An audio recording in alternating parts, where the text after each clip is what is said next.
Good evening, everyone. Welcome back to GCPA Live. We're excited tonight to be talking with our Matilda cast, and we have quite a few members of our Matilda cast who are here with us tonight.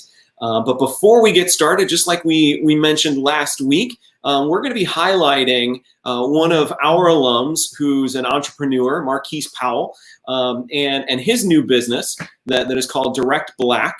So Marquise, go ahead and put yourself on mute. And how are you doing tonight? I'm doing well. How are you doing tonight? I'm doing great. Thanks so much for joining us again tonight. Thank you so much for having me. Okay, so I did come to promote a business on my directory. And if you guys don't know, I am the founder of Direct Black, a Black business directory for Black businesses that start just in St. Louis. Okay. You guys can visit us at directblack.com.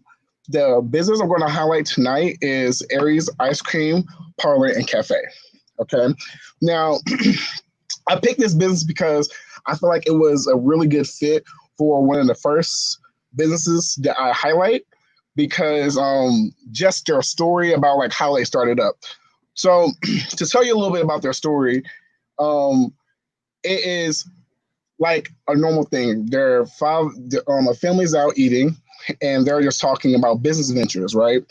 And the conversation leads into ice cream, selling ice cream. So then their daughter, Ariana, or named Ari, wants to sell ice cream. So I start selling ice cream door to door throughout the community.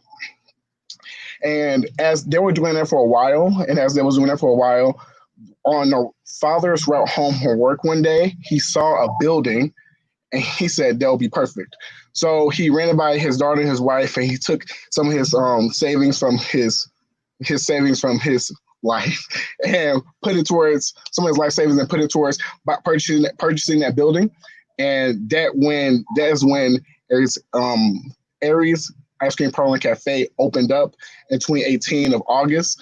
And it got a ton of support from the community. I remember this being like on the North Side of the newspaper and everywhere when it did open up. And I really love their story. And I really love their story and how they opened up. Also, what I like to say is that when I go there, I typically buy a lot of breakfast sandwiches because I usually wake up early in the morning. So I go and buy breakfast sandwiches. They do have ice cream as well. So what also I do want to highlight is that this family, another reason I want to highlight this business, because this family isn't just a family just opened up this business. This family is also in connection to another Black business that's in St. Louis, which is Diners Delight. If you guys know about that, it's more known. Like this one, I will be honest, it's not as known as much. It's a little bit more in the north side of St. Louis, but they're in connection to Diners Delight. Because when I went there and I'll talk to the mother, I was like, hey, I really like the business and things of that nature. I was letting her know what I'm doing. She's like, hey, you should meet my uncle. I'm like, oh wow, I already met your uncle, and it was kind of like a cool exchange we had there. So I did want to highlight that business. You guys can look at that business on my website at directblack.com. I did put the link in the chat. If I haven't, I will. Like I'm gonna go back out and put the link in the chat so people can visit. Their menus on our site, their hours of operations on our site. They're closed right now. They close at 5, and they're closed on Mondays, but they're open for the rest of the week. They are open now during COVID, so that these are their current hours. Their COVID restrictions are wearing a face mask. They have floor markings as well as the dining area is closed. So it's really just walk up, order, and take out, that type of nature. So the link will be in chat. I don't know. I think that's everything. If you guys have any questions about Aries Ice Cream Cafe and Parlor, you guys can give them a call, give us a call, or message me, and then I can answer your questions. And yeah.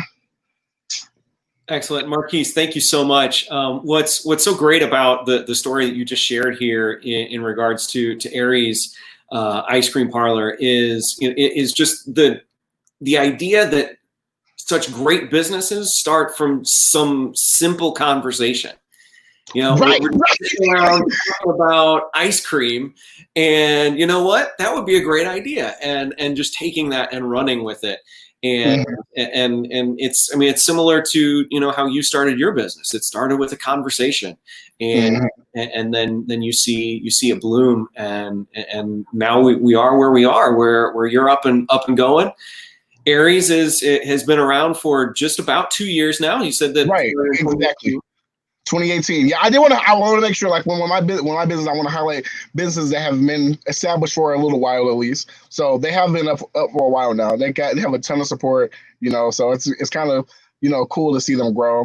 But yeah, and knowing even the business owners, like our fathers are construction, it's like, and we just having these conversations. But it is like how things are just starting from conversations, and how things just grow from there. So yeah, that's great. Marquise, thank you so much for taking some time and featuring Aries for us here tonight. And we look forward to the next time that we have our live event here about another business that's in our community. So Marquise, thanks so much and have a great night.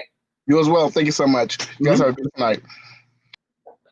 All right. So if you're itching for some ice cream, go ahead and go on out, see Ari's and grab some ice cream. And it sounds like some breakfast and some additional food there as well. I'm gonna have to check that out. So we've got some members of our Matilda cast that are here tonight, and we're gonna start with some of the members that were in the ensemble of the show. So first off, we have Jack. Hi. Hey Jack, how you doing tonight? Good to see you. You as well. Thanks so much for spending some time with us tonight. We're gonna introduce everybody else, and then we're gonna come out and have a conversation about your work. All right? Okay. Excellent. Next up, we have Paige. Hi. Hey Paige, how are you tonight? I'm good. How are you? I am well. Thanks so much for spending some time with us tonight. Looking forward to hearing some of your stories about the show. Next up, we have Lydia. Hi. Hey Lydia, how are you tonight? I'm doing well. Excellent. Glad to hear it. Thanks so much for spending some time with us tonight. And we look forward to hearing some of your escapades from Matilda. Next up, we have Brody. Hello. Hey there, Brody. How are you? I'm good, thank you. How are you? Excellent. I'm doing fantastic. Thanks so much for asking. So Brody, we're looking forward to hearing some of your perspective on the story and some of the fun that we had while we were telling the story here tonight. So thanks so much for being here. Yeah. So let's go ahead and also introduce Ryan. Hi. Hey Ryan. So I think everybody who saw the show definitely remembers you. You were on stage for just about the entire story, right? So we've got our Matilda here tonight as well. Ryan, thanks so much for spending time with us here tonight to share a little bit about your perspective from telling the story. So let's go ahead, Stephanie, and bring all of our ensemble and Ryan out onto the screen here. So gang, when we think about the story of Matilda, we know that many stories and all stories really that have an ensemble, the ensemble is very important to the telling of the story.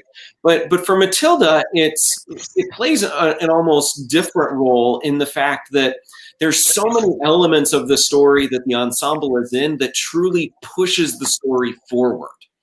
And really helps with the rising action that is in there. So talk to us a little bit about what your roles were and the impact that some of your tracks had in regards to telling Matilda's story. So let's go ahead and start with Jack.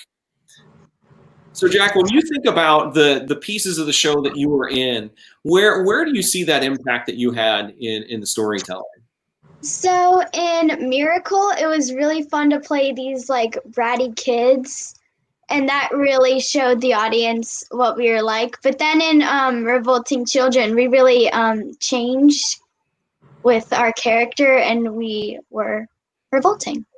We were revolting, and we followed the revolt that was led by Matilda there, right? Mhm. So when you think about that journey there, Jack, starting from kind of that bratty child to where we joined a revolution, what do you think was one of the big story points for your perspective in regards to telling that arc? Definitely. Like when we first met Matilda, she was really smart, and we were kind of we didn't know what to think. But once we really got to know her, we were like, oh, she knows what she's talking about. All right, so being open. So part of what that character arc is being open to the new kid on the block, if you will, Hmm. and really listening to that perspective and recognizing that we can learn something from this Yeah. new individual. Yeah, so I just got a message that that another one of our cast members has joined us here, and we want to pull her out here as well. Delaney, how are you? I'm good. It's good to see you. You're pulling double duty here tonight, right? So Delaney's got a dance recital going on tonight, so she's taking some time in between some of her numbers to join us. So thanks so much. So Delaney, we're talking about the arcs that our character had and the importance of the ensemble plays in the storytelling here. Just to kind of catch you up on where we're at here. So let's move to Paige. So Paige, from your perspective, and the importance that your character played, what do you see as the importance of the ensemble in the story?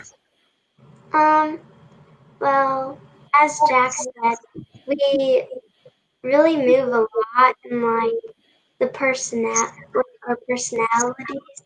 Like when we're around our parents, we're bratty, and when we're around Miss Honey, we're sweet.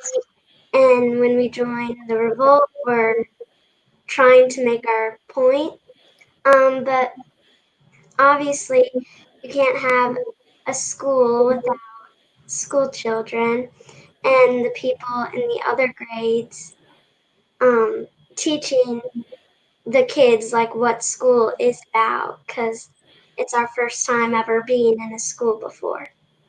Yeah. So Paige, you bring up a really great point, which is one of the first numbers, probably I think it's in like the first 20 minutes of the show, is when we first go to school, right? And so Brody and Lydia, in that first 20 minutes of the story, you're playing adults, so you're playing the parents of the little ones, and now you're also moving into the role of the older students at the school. So talk to us about particularly that moment there, the introduction to the school for the younger kids and what you're doing as the older kids there.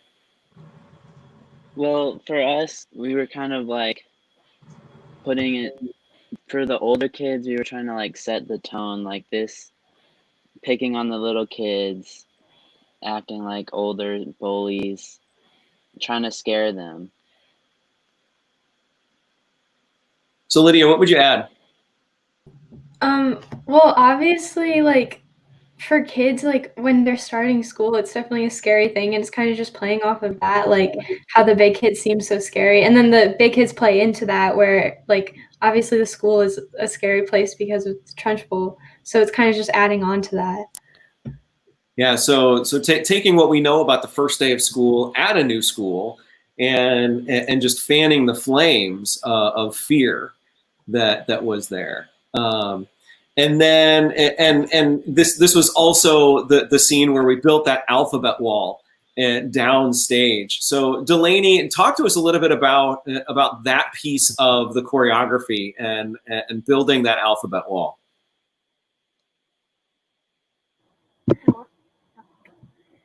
It was definitely difficult because we had several long rehearsals and stayed after practices trying to get that wall in our minds and like perfected. And it took a while, but we finally got it to work on stage, and that was really a helpful part of the story, showing how the big kids were kind of like the wall, pushing the kids towards it, like saying like, this is your dead end, this is where like it all happens.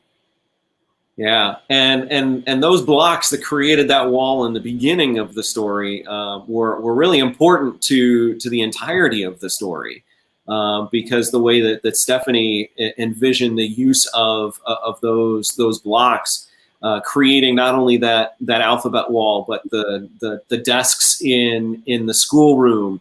We used it in Bruce. We used it in Revolting Children.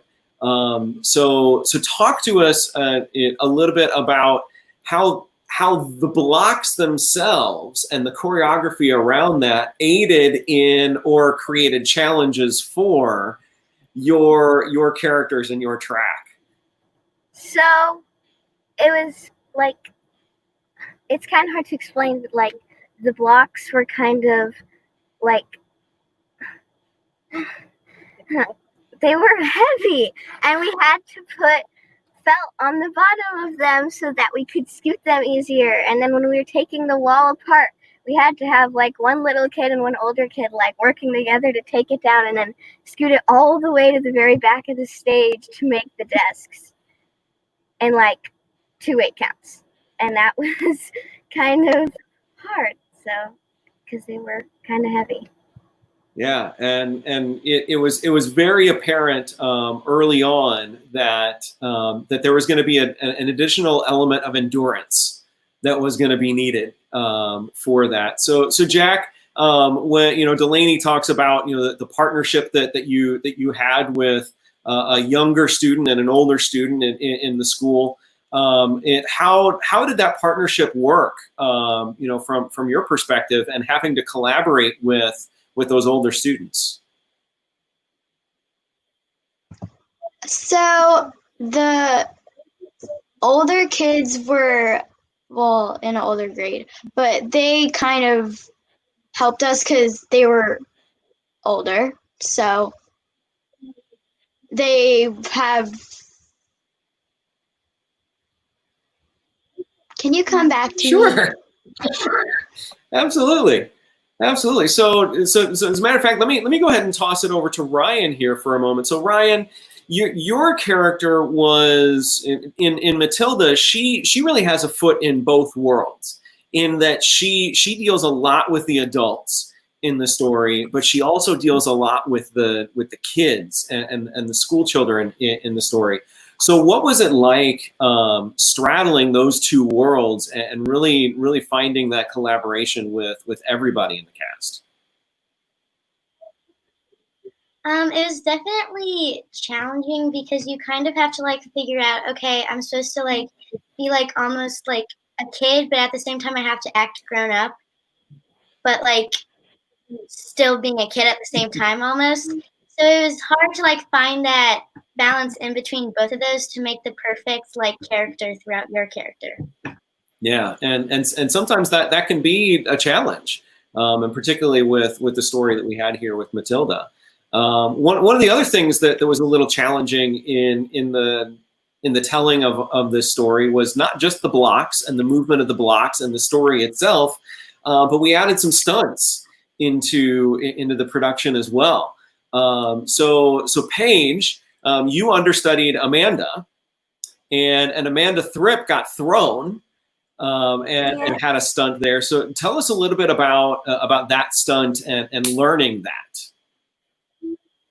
Well, at first I was really scared because I just got to watch Livy just like be thrown across the stage, and I was like, oh my gosh, wait, I have to learn how to do that now. And it was really nerve-wracking at first, but once you like first like get through it, like you just gotta push through it. And then after that, it was really fun. Just after you kept doing it. Yeah. Really so Paige, you are not the only one who sat back and watched Amanda get thrown the first time and think, "Holy cow, this is what we're doing." And I know that that some in the audience were curious as to how that stunt gets done. And how it gets done safely. So can you talk a little bit about the safety measures that were taken place to make sure that everybody remains safe during that? Yeah, so there was you wear like this harness thing, and there's a clip on the back, and someone holds this long rope with like a bag on it, and you have to make sure that you clip the hook on the back and you click it twice to make sure it's locked in place. And then after that, you get people pull this pulley thing, and you just go up, and you just have to like trust the people that are pulling you up. You just really have to trust them, and you can't get nervous or like get scared, or that will just like make it even worse. Yeah, and so Paige, what you share there is just the team that was involved in regards to making sure that it worked and it worked safely, because it wasn't just the actor on stage, it was the people that were off stage. It was on the fly productions that helped us with those stunts. So in addition to flying, that Paige, you and Amanda got to do, it wasn't quite the same as flying, but swings were a part of the production as well. And so Lydia, Brody, Jack, Delaney, Paige, Ryan too, everybody had an opportunity to get on those swings. So tell us a little bit about what were the challenges about working with something that looks like it should be pretty easy to work with? So go ahead, Lydia. Well, in the studio, we obviously didn't have swings, so the whole time we were just either sitting on blocks or kind of just walking back and forth to mark the way we were expecting the swings to go. And then we get to the theater and it's not what we expected. Like, obviously the swings don't swing the same as just walking back and forth. So we had to figure out how that kind of fit with like the music and the choreography. So that was a whole challenge in itself. But eventually we got it and it worked out. But it was just like figuring out how to get it to work with everything we had already had planned. Yeah. How about you, Brody? What's your perspective on that? Well, so what I was doing on the swings is I was standing up, so we'd have to like go forward, come back, jump off, hand it to the person behind us for them to get on in time for them to swing forward and do the same and run off without getting hit. So there's a lot to think about, a lot going on. Yeah. In the midst of all of that. Yeah, and it's a testament to all of the work that you all did and the focus that you put into that, to make sure, because as Lydia mentioned, we didn't get a chance to work with the swings until we actually got into the theater, and we had 3 days with it before our final dress, and you all did a fantastic job of working very quickly to understand what was needed. So Delaney and Ryan, I'd like to toss a question to you in regards to playing the role of Matilda. So Ryan, clearly you were Matilda, but Delaney, you understudied the role of Matilda. So what was that like, first of all, as an understudy, and then how did the two of you collaborate to ensure that everybody stayed on the same page?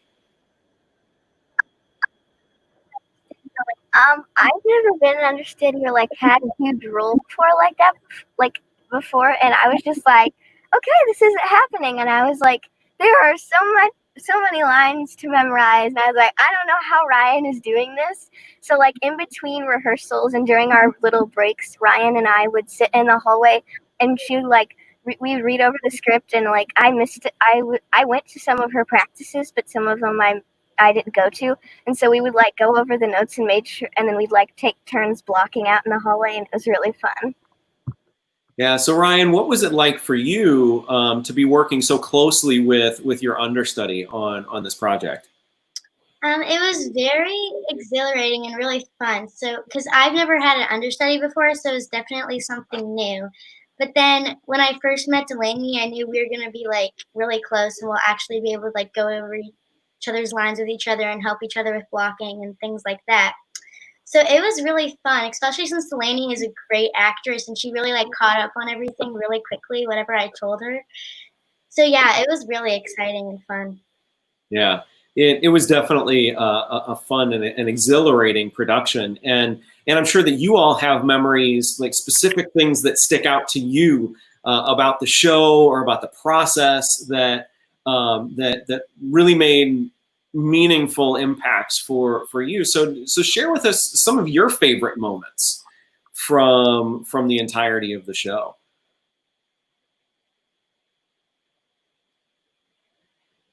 So Jack, let's start with you.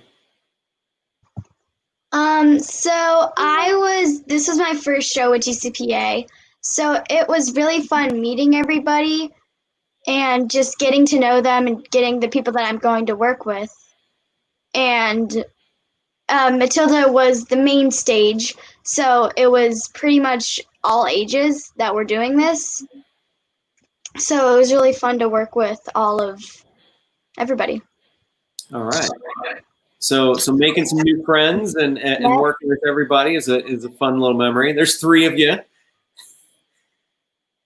How about you, Paige? What's one of your favorite memories from the show?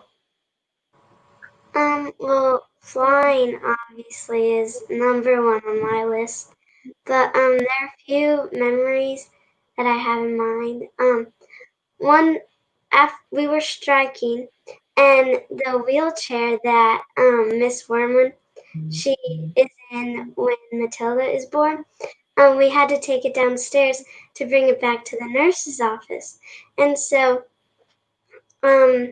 a few other girls and I were pushing the wheelchair downstairs, and we just pushed it down all the way to the hallway, and it ran into the lockers. And I don't know why, but we just thought it was the funniest thing. Do want to point out that no lockers were harmed and no children were harmed in the moving of the wheelchair. But yes, strike can be fun, and that's one of those moments where strike is fun, right? How about you, Nalini?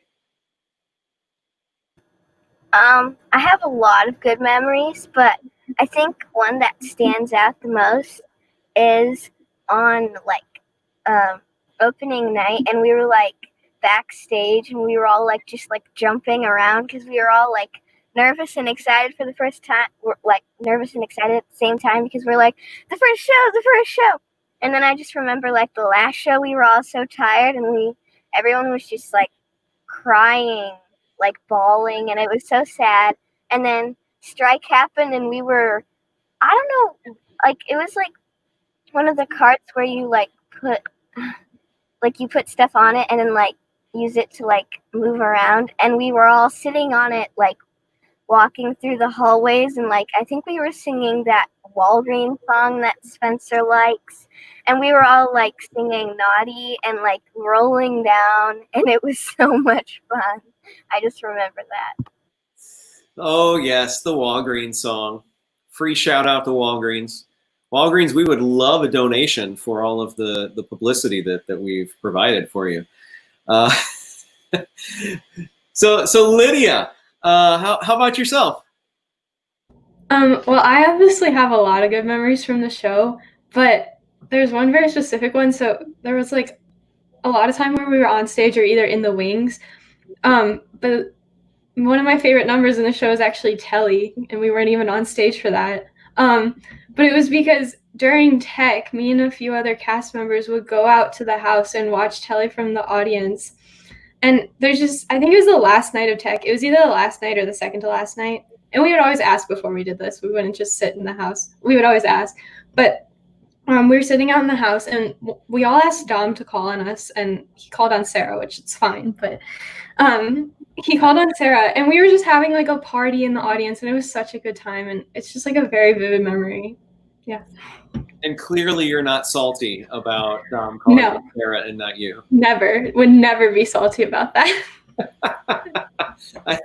I may or may not have footage of that particular incident that you're talking about, and it definitely was a party in the house. It's one of my favorite videos, actually. How about you, Brody? Well, this was also my first GCPA production, but I have been in other community theaters, so I kind of knew some people, but not everybody. So a lot of the times I was hanging out with people that I already knew, and they were friends with other people, and so I just got to meet a bunch of new people like that. And I think my favorite memory was from tech, and I'm not going to embarrass this person, but there was some trouble with the swings at first, and somebody might have fallen. And I only say that because they're one of my closest friends, and I tease them about it to this day. But again, he was okay. Hmm. But that's what happened. Sometimes that happens when we're dealing with stunts, and and something goes wrong, that split second off. But as long as we make sure that we learn from it and move forward, and it's always easier to look back at those memories when nobody is hurt, and it creates a fun little teasing that you can give Hmm. to your friends. How about you, Ryan? What's one of your favorite memories? A good memory from the show that I had. Before every show, me and Paige would do a handshake that we made up every night, and we were both on different sides of the stage, so we would have to run behind the stage and meet up, do our handshake, and then run back around to the stage to our places, so we'd be able to do the show and not miss our cue. So that was really fun to do. And that was So, a good do you memory. remember it? I don't know. Maybe. It looks like Paige might remember it. If I think hard about it, let me think. Because I'd love to see it, even even virtually. We can share in this pre-show ritual. I think I might know like some of it, but I don't think I remember the ending. I remember the beginning for sure. The middle part, I'm pretty sure, but the ending, I feel like I know it, but I'm not positive. Paige, do you remember the whole thing? I don't know. I remember it was like this or something, and then we did like a shakedown thing, and I think that's it. So what I think is really funny about what you shared there, Ryan, and even Paige, as you're talking about it, is I remember parts of it, which means that it was very elaborate, which means that it was highly entertaining for you to be a part of that. And those are some of the things that are fun about building relationships that we do when we're telling stories like this. So Delaney, I know that you need to go right now. So thank you so much for spending some time with us. Break a leg tonight in the next part of your assignment. Thank you. You're welcome. Bye, Delaney.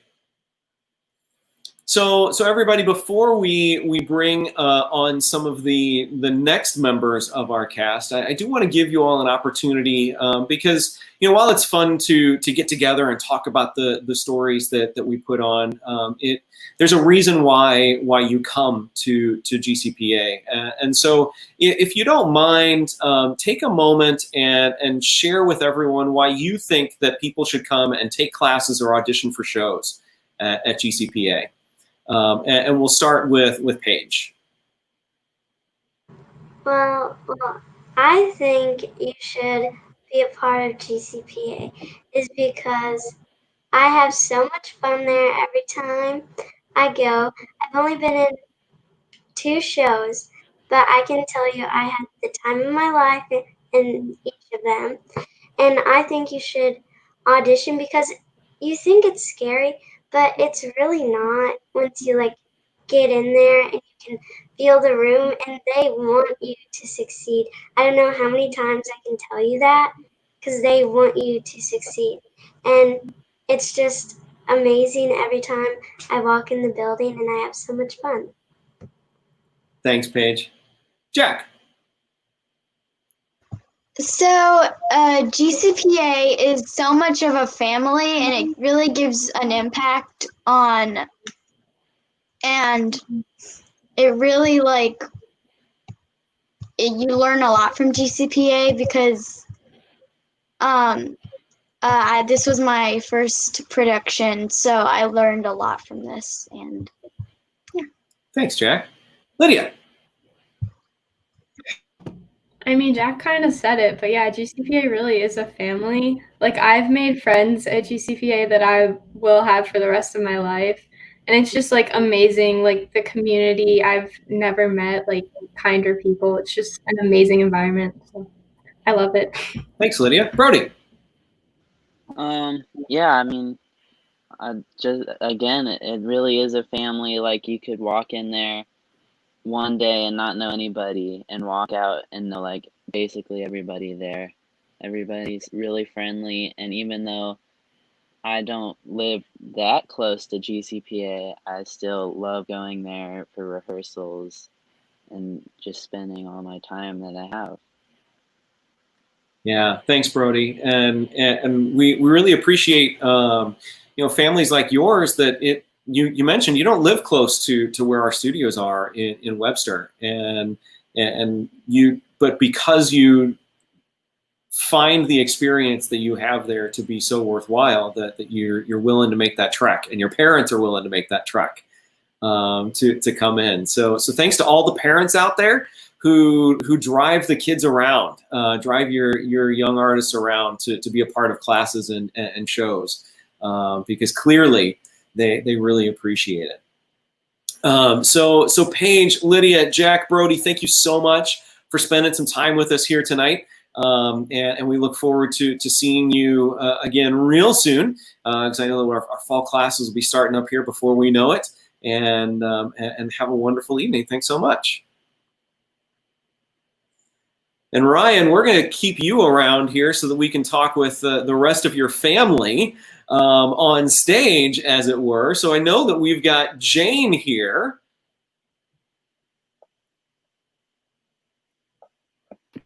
Hi. Hey, Jane, how are you? I'm doing well. How about you? I'm fantastic. Thanks so much for asking. So Jane played Mrs. Wormwood. And we also have your husband on stage who's here as well. So Dominic. Beautiful husband, Dominic. Dom, how you doing, bud?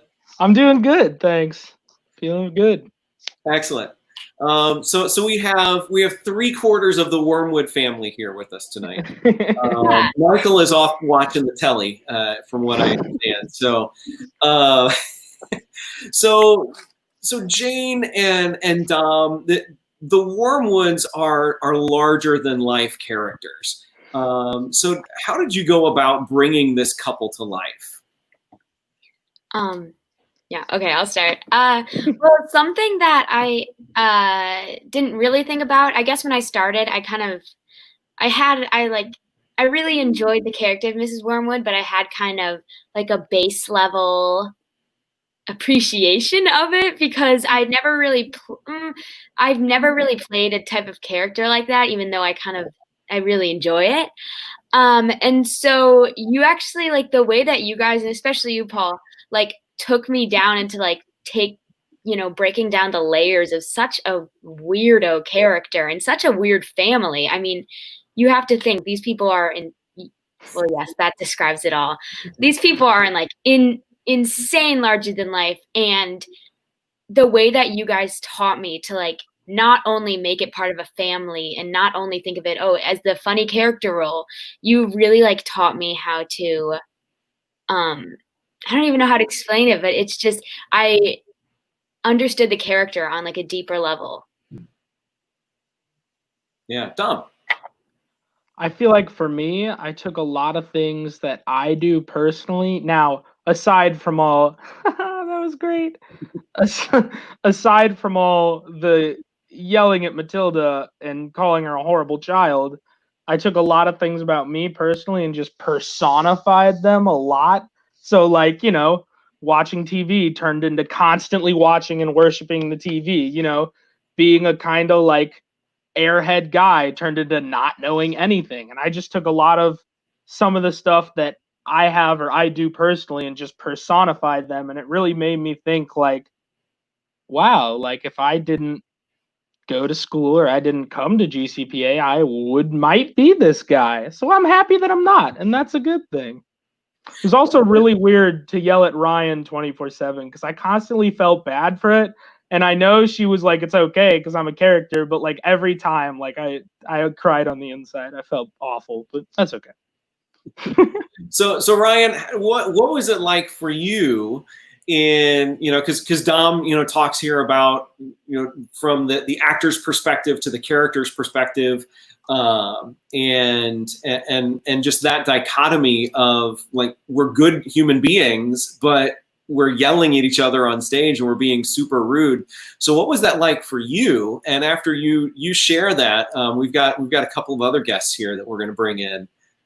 It was definitely strange because I know like Jane and Dominic are actually like really sweet people in real life, but they had to play like really like nasty, mean people. So it was definitely strange to like see them be like in a different personality than they really are, and kind of be like, how do I describe it? Almost like be someone they're like not. It was kind of strange to like experience that. Yeah, and of course that's one of the fun things about storytelling is that we get to be characters and portray stories that are very opposite of who we are in real life, and get to walk in those shoes. So speaking of this relationship, this familial relationship with the Wormwoods, they clashed with a couple of other characters that were in the story. So we have Miss Honey and we have Trunchbull who are here tonight as well. So Lizzie, great to see you. Hi, how are you? Doing great. Thanks so much for being here tonight. We've got Alex who played Trunchbull. Hi. How you doing tonight? I'm doing pretty good. How about you? I'm fantastic. Thanks so much for asking. So what I'd like to do right now is I'd like to talk about the relationships between Miss Honey and Trunchbull with each other as well as with Matilda. So Lizzie, if you would start us off by talking a little bit about what it was like creating that relationship between Miss Honey and Trunchbull and that contention that was there between the two of them. Well, getting to work with Alex was really fun. I'd never gotten to work with Alex. So at first it was, I don't know, it was different at first because we've never worked together. So like, blocking those scenes where we were together, it wasn't like, I don't know how to explain it. The dynamic wasn't as like, since we didn't know each other, I think it was easier for me then, rather than when we knew each other, especially during the show and the scenes where he would be like scary and I would have to be really scared of him. Like, as soon as he would turn around in his chair on stage, everyone would start laughing. And at that point, knowing Alex as well as I did, it was harder to kind of stay in character for sure. But yeah, our characters were, and the relationship between our characters and the relationship between us was so clashing, which made it really fun, actually. Yeah, Alex, how about your perspective? What was that like putting that together? No, it was the exact same. Like it was me and Lizzie had such a good relationship off stage, and then on stage it was just like a complete 180. And like what Dom said earlier, like I felt bad yelling at all these people because I'm like, they're all my friends, they're all sweet people off stage. It was really interesting to have to work through that. Yeah. So Lizzie and Ryan, your relationship as Miss Honey and as Matilda, it really helped Honey's journey, because Honey had a very difficult past.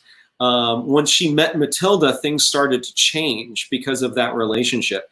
So talk to us a little bit about that relationship between Honey and Matilda, and not only in the story, but then what did that look like for Lizzie and Ryan and your relationship off stage as well? Me? Both of you. Mm-hmm. Yeah, we can start with you, Lizzie. Okay. Okay.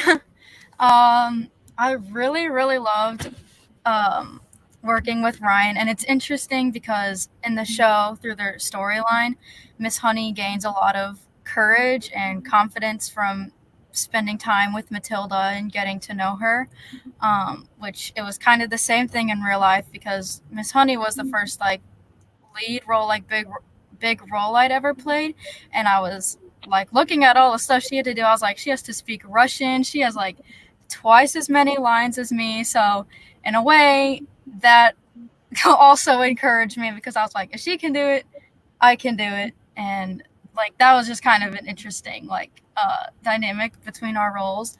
But yeah, it was really fun to do the show. We got to hug a lot, which is really fun. I love hugs.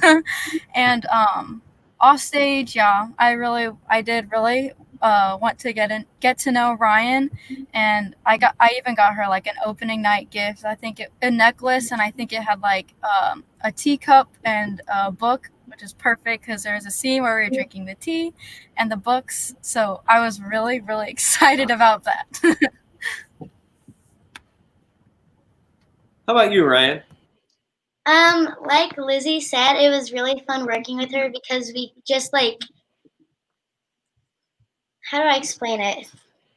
Because we like connected in a way where we'd be able to connect with our real life, our relationship in real life. We'd be able to connect it with our relationship in the story. So it was really fun. And like in the story, Matilda helps, like Lizzie said again, helps Miss Honey find her courage and helps her find her way to being who she originally was before all the terrible stuff happened to her. And she's really inspired by Matilda because, again, like Lizzie said, Matilda was Miss Honey was inspired by Matilda because of everything she could do. So yeah, it was definitely really fun working together.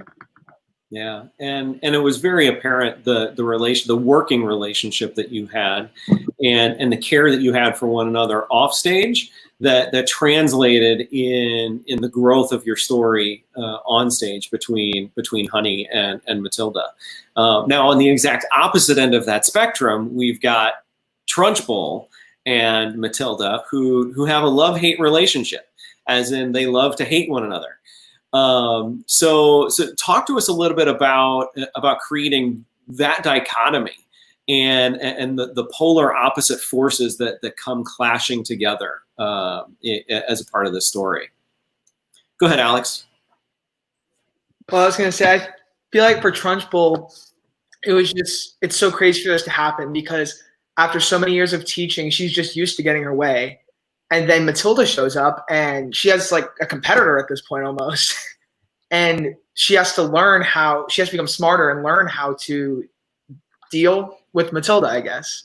And it was really neat to try to like figure that out for Trunchbull, how she does that. Mm-hmm. Yeah, that's a really great point in the fact that now all of a sudden she's got competition and she has to figure out how do my tactics work, right? And that picture that just came up, that there was a moment that we found, kind of stumbled upon in regards to like the comedy as well as Trunchbull's journey in how do I deal with this child who's really almost my equal when it comes to courage, and and finding that marriage between comedy and intimidation was a lot of fun. So Ryan, how about from your perspective and that relationship between Matilda and Trunchbull? Like Alex said, it was definitely like hard for Trunchbull because Matilda comes in and she's like changing everything that Miss Trunchbull has ever done. So it was definitely strange to like kind of like almost like not listen to someone for once almost. So it was very strange, but it was also really fun to be able to work with Alex with that role, and he did an amazing job. Mm-hmm. Yeah. So we've heard from several of you here tonight in regards to the depth of these characters. Jane, you mentioned really digging deep in a character like Mrs. Wormwood. Mr. Wormwood, Trunchbull in particular, those three characters, and even Miss Honey to a certain extent, can be very two-dimensional.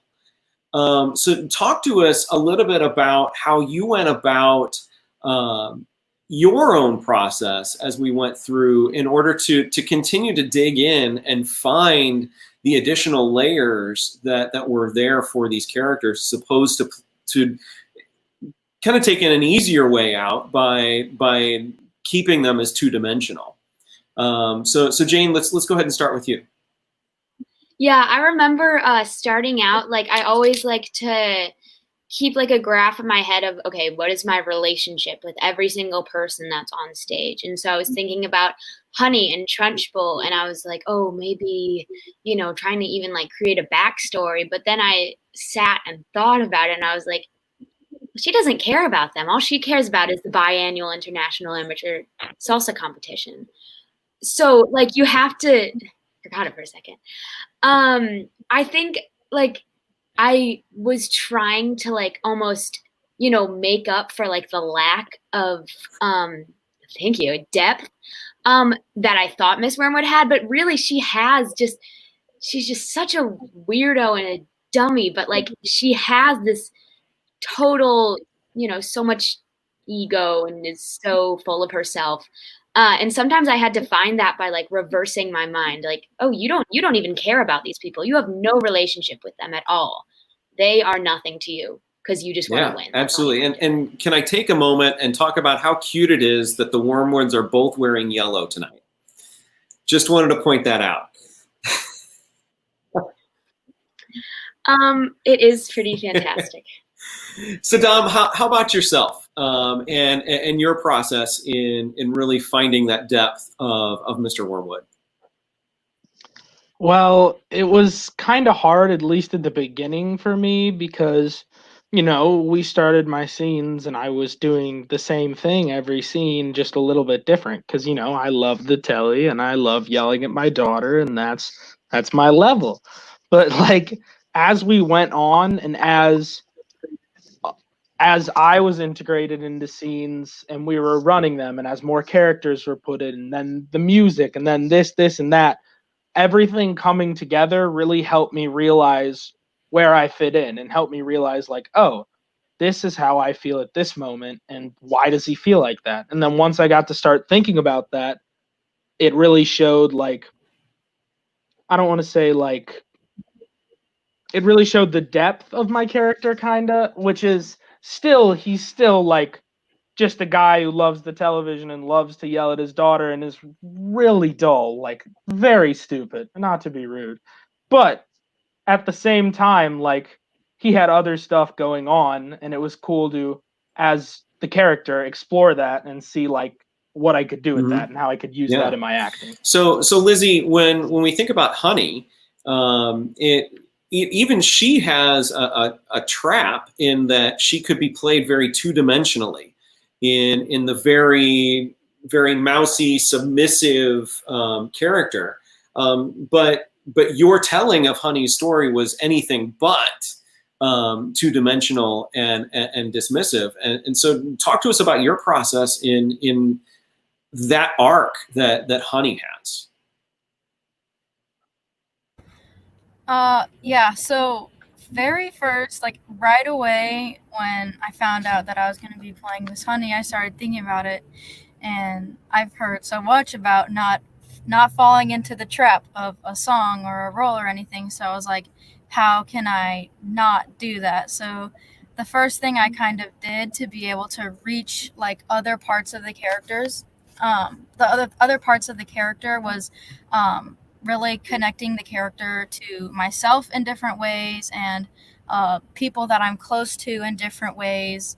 And all the way through the run of the show, I tried to stay super open-minded, like every second trying to like discover different things about her personality and everything, and finding spots where I can be like, oh, this part she can be a little goofy on this part, like at the end of Bruce, or stuff like that, where I was like, I can find the different parts, and then like when she finally kind of like opens up about her past to Matilda and finally standing up to Trunchbull, like what, like in her head, what leads up to that, thinking about things like that really, really helped me connect to the character and felt like I was the character, not just playing the character. Yeah, yeah, and what was apparent from not only you but everybody that's here on the screen, and everybody in the cast for that matter, was that openness to explore. That no one ever felt the need to get it right. That we allowed the process to work itself out and to continue to play and explore and find new things about those characters. So Alex, talk to us about your process in particularly Trunchbull's sadistic joy in torturing the younger students at the school through physical education. Well, I remember the hardest part for me about Trunchbull as a character was learning how smart she was. Because, like, even though she's evil, she's not dumb at how she goes about it. So, like, I remember when I first started working scenes, I was just mad or yelling or very upfront frustrated. And I almost had to, like, pull back because Trunchbull sits at, like, a simmer and you never know what's going to happen next with her. And I had to add that spontaneousness to her because, I mean, you don't know what's going to happen next with her. And it's that secretiveness and that evil twitch that keeps everyone guessing what she's going to do next. That was my hardest part about her. Yeah, and that's such a great way to describe Trunchbull, that she's always at a simmer. Mm-hmm. And that almost becomes more intimidating than if she was just yelling all the time. Because, like you mentioned, you never know what's going to come next. And then Ryan, with Matilda, it's pretty easy for an audience to recognize how deep Matilda's character is and how difficult it is for an actress to play Matilda. Talk to us about your journey throughout this and your continued exploration, even up to Tech Week, for some of the elements of the storytelling. So I definitely had to like get in the mindset of like a very intelligent and like brave person. Well, that's not hard for you. I wouldn't think that was really hard. Well, I mean, it would like I had to get in the mindset of being like very like upfront about everything and being like Matilda. So, and I had to like basically, how do I explain this? I had to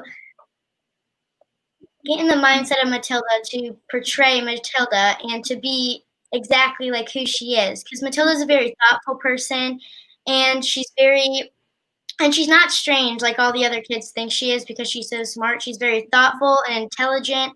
So I definitely had to get into the mindset of being Matilda and being who she really is on the inside. Yeah, and one of the things that that I thought was fun about yours and my work particularly in this is that we were able to find such nuance throughout the story in what you saw Matilda doing in a moment and what she was trying to accomplish.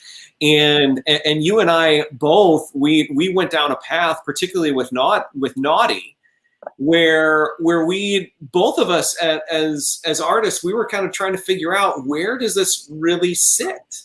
Mm-hmm. It seems like a very straightforward number, but there's so much to uncover with that. So talk to us a little bit about what it was like to just continue to play with that in order just to try to find where it lived. So at some points it would be very like, oh yay, we get to do Naughty again, and like we get to change it up at some points. But other times it would be like, maybe I'm doing something wrong. Maybe I need to fix whatever I'm doing. But I know that I wasn't. I know that I was doing like everything how I was supposed to, but we just needed to fix things. So it was there are different emotions at times, because we would do one thing and then we'd do it for a full run through, and then we'd figure out, oh, that's not how we want to tell the story. So then we'd do it again, and then we'd figure out that's not how we want to tell the story either. So we'd keep going over it until we found the perfect thing to explain what Matilda is trying to tell in Naughty. Yeah, and Ryan, what you just shared there in regards to finding the way that we wanted to tell it, and part of the reason why I think there was so much of a journey there was because there were little things that would happen throughout the storytelling that affected Naughty in and of itself. And so when we found something new, then all of a sudden Naughty changed. Yeah. And then we would find something in Naughty, and then, okay, now something else is going to change with that. And so the domino effect that happened because of that. And I want to give you kudos on your openness and the way that you so generously approached that, because it can be frustrating. When, even you said sometimes it's like, yay, we get to do Naughty, but sometimes it's like, yay, we get to do Naughty. and that could be frustrating for an artist. But you handled it with grace and understood, just as you just shared, that, it's not a matter of right or wrong. It's a matter of figuring out how is it do we want this to be a piece of the greater whole in that storytelling. So everybody, we've been talking about more general kind of esoteric things as a part of the creation of these characters. Let's talk more specifically about what were some of the most fun things that you did as a part of telling this story. Lizzie, let's start with you. My favorite part of doing the whole show had to have been working with the kids and the younger kids, because I would come into rehearsal every single day, and I would every single day be more surprised about how hardworking they were and dedicated. Like, they would all come in and they would all know their stuff and they would be ready to work, and that was just like really awesome to see. But also getting to talk to all of the kids like on breaks during rehearsals, and making handshakes during the show, and just stuff like that was really, really fun. Yeah, that's one of the things that's so rewarding about being in a cast that has such a large age range, because we get a different perspective. And we're able to build relationships with people who are very outside of the people that we normally hang out with. And sometimes what happens as a part of that play is some inside jokes to the story, similar to an accident that happened in rehearsal with Jane, and the international. I wanted to check first if I could do it. Yeah. Go ahead. I did. Okay. I didn't, after saying, the international, the biannual international amateur salsa dancing competition, like that, saying that a million times, sometimes it just like, your brain just kind of frazzles. So sometimes it would just go into like different words. I put this in the chat before just in case, but I accidentally called it the Bisexual International Sausage Eating Contest. I think it was multiple times actually. And then it was also, it morphed many times. Okay, yes, multiple. And so I don't know, that's just like something I wasn't even thinking about that. And then I just like a few seconds ago, I just like started smiling because that was just such a fun moment and so weird and dumb. And that did happen in a moment where Mrs. Wormwood was hopped up on painkillers. Yes, exactly. Post birth. Uh-huh. But fun little things like that happen in an environment where you felt like safe environment. Yeah. You can play, and you've got people in that room, your peers that are on stage with you that are gonna roll with you. Of course, yeah. Right. Mm-hmm. So Dom, how about you? What's some of your favorite memories or your most favorite memory from the show? Well, I remember we were at rehearsal and we were, like Paul said, things turn into other things, and then because of that we have to do other things. And we were at rehearsal and I had a phone prop, and Paul asked me, "Can you juggle?" And I said, "I don't like where this is going.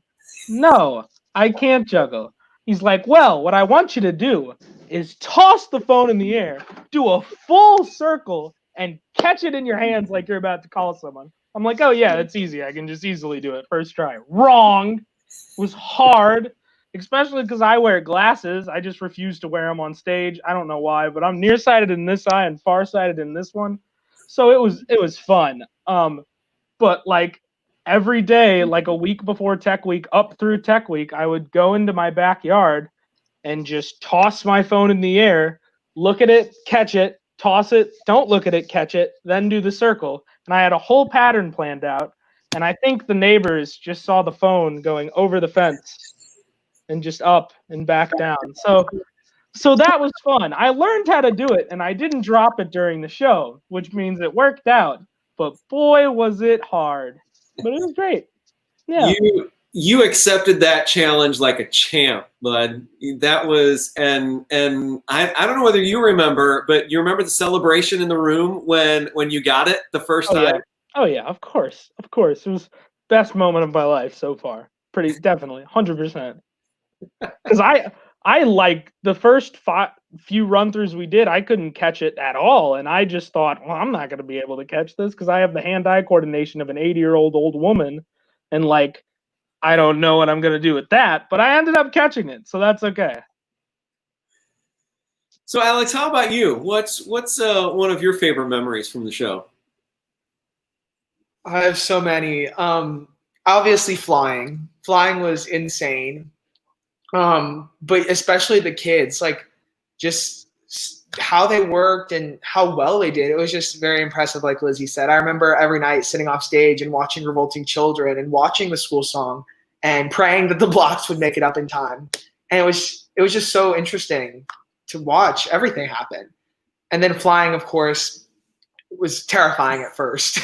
Because I remember we were doing flips. We had so many different things we tried with jumps and flips and different options. But it was, in the end, it was really fun. But I do not miss the harness. Not the best part. The harness can be unforgiving sometimes. Yeah. So Ryan, how about you? What's one of your favorite memories from the show? A good memory from the show. Let's see, there's so many. A good one that I had was when we were working on the stories that Matilda tells and how those were so difficult and hard to like time out with the music, and how we had to bring in that TV like the night before tech rehearsal so I could be able to see the screen behind me so I could be able to like say the words along with the picture behind me and the music.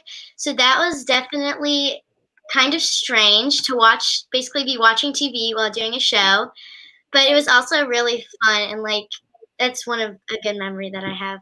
Yeah, I'm glad you brought that up because this was probably the most technical show that we've put on at GCPA because we had projections, we had stunts with flying, we had swings, and then of course take into consideration the set design and the blocks that went into the storytelling and Ryan, and I remember that moment. That was I believe it was Tuesday night of tech, and we were trying to figure out what was going to be best for you, and we came up with that idea of if we put a TV monitor in the balcony that was able to project that for you to see it. Do you think that would help? And that ultimately ended up doing the trick.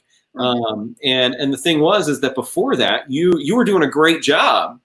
It's just that when we put together text for a story, music and an orchestra, the projection, any potential delays that might happen in, between the feed, and there's just a lot going on, and you did a fantastic job when we were able to put that in, to manage that technical element that very easily could have gone south quickly, but you held that plane and you landed it really nicely. So gang, it's been fantastic getting a chance to speak with you again here and get together. As we end all of our live feeds, I want to give you an opportunity to share why is it that you think people should take classes and audition for shows here at GCPA. And Lizzie, I know that you've got to go, so I'm going to ask you to share first. I love going to GCPA because I haven't been at GCPA for very long, but I've gained so much confidence from being there, and my passion for performing and learning and doing musical theater has grown so much since I've been there, and it's also, on top of that, you get a lot of work done, but you have a lot of fun at the same time. So it's the perfect mix. Well, thank you so much, Lizzie. It was great seeing you tonight. Thanks for spending some time with us. Have a great evening. You too. So let's go to Alex next. Definitely the people. Like, just getting the people you work with, learning environment, the working environment.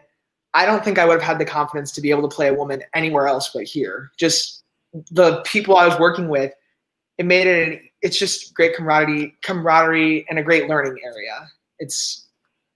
There's no judgment and everyone's very supportive, and it's the best thing ever.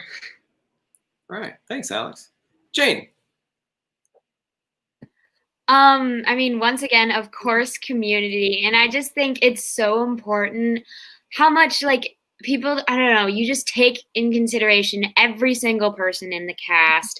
I remember I like helped with auditions for you guys, and I was just like, you guys are so thorough, and you go through every single person, you give everyone a chance and multiple chances, and it's such a good environment where you're not going to be judged. Thank you, Joel. It's great. Dominic. Honestly, I don't even feel like this. I know that it'd be a lot harder to find a reason why not to do GCPA than it would to find why to do it. Because, like, when you asked why to do it, 5 things popped in my head right away. But if you would have asked why not to do it, obviously you wouldn't. We're promoting you. But, like, if you would have asked why not to do it, I wouldn't have been able to think of anything. Because, like, everything that everyone said is true. It's such a family, and they care so much about you, not as a group, but as an individual, which means a lot. They'll work with you through anything, be it show problems, life problems. Just if you come up to them and ask, like, I need help with X, Y, and Z, they'll be like, okay, like, we're here for you. And I think that's really cool, especially in a company. It's not the company, it's the people that makes GCPA what it is. And I really love it there, and I'm happy I came. Yeah, thanks, Dom. We're happy you came too. Oh, stop it. And last but certainly not least, Ryan, Matilda herself. I think you should definitely come to GCPA if you're looking for a new theater studio, or even if you are even at a theater studio now and you just wanted to come, just still come, because I've met so many friends along the way, but while being at GCPA, that I still talk to this day. Because I've been here, I think this is my 8th show. I think Matilda was my 8th show here, which that's a lot. So it's definitely a great place because they're like, the whole crew is just super nice, and they'll always like give you a chance, even if you like feel like, oh, I'm not that good, I'm not gonna make it or whatever. They don't see you as that. They see you as someone who like wants to be here and wants to be a part of this company, and they will like give you a shot no matter what. So that's definitely something that GCPA does a really good job at, and that's most of the reasons why you should. I mean, I have a ton more, but that's some of the main reasons why you should come to GCPA. Yeah, thanks, Ryan. Thanks, everybody. It's an absolute pleasure getting to talk with you here again tonight and walk down memory lane when it comes to Matilda. So everybody that's at home watching, thanks so much for spending more time with us here tonight. We will be back again on Thursday evening. But otherwise, between now and then, have a great week, and thanks so much for joining us. Have a great night, everybody.